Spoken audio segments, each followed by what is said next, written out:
Grand prix pour l'apprentissage du français de la Fondation Charles Deforest. Donc ce grand prix est doté de 100 000 € et remis à l'association Espérance Banlieue, représentée par son fondateur délégué, M. Éric Mestralet. Et la parole est à Mme Barbara Cassin de l'Académie française pour nous présenter le lauréat. Le Grand Prix sociétal de la Fondation Charles Deforest est depuis 2 ans centré sur l'apprentissage du français.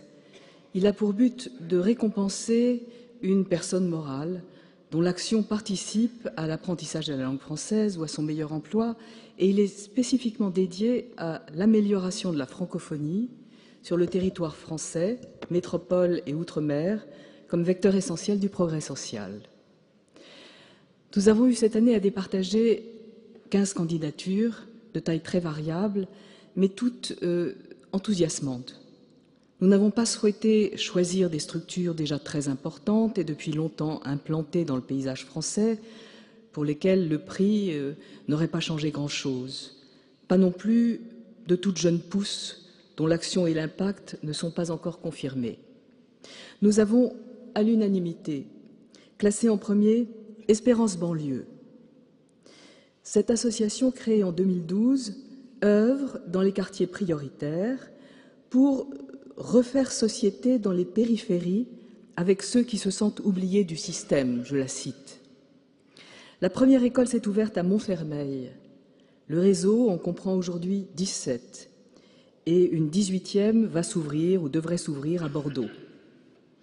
À la rentrée 2023, ces écoles ont totalisé 1050 élèves, maternelles, primaires, collèges, dans des classes qui ne comptent pas plus d'une quinzaine d'élèves par classe.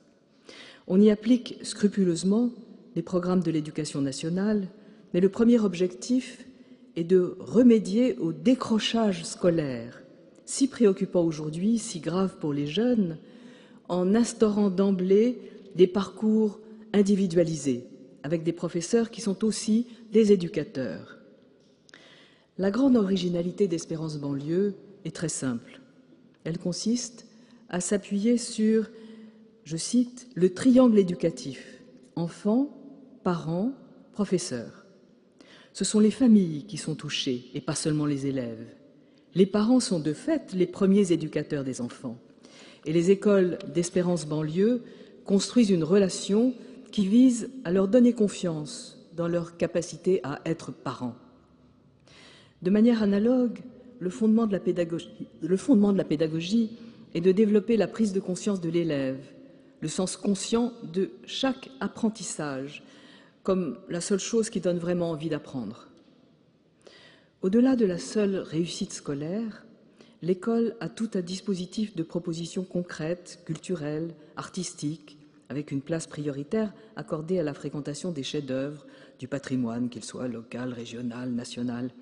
L'école n'est en somme qu'une première communauté qui ouvre sur des communautés plus larges, liées à la langue et à la culture française. Le projet de développement consiste à favoriser encore davantage les bases que sont l'apprentissage de la lecture à voix haute et de l'écriture, en organisant notamment des concours nationaux, toujours dans les quartiers prioritaires, toujours en intégrant les familles, auxquelles on propose des cours de français et des clubs de lecture. Ces écoles d'Espérance Banlieue, qui ont touché quelques 3000 élèves depuis la rentrée 2012, avec un taux d'absentéisme égal à 0, nous ont semblé être tout simplement les écoles qu'il faut là où il faut. Et sans doute, sur ce modèle-là, les faudrait-il partout.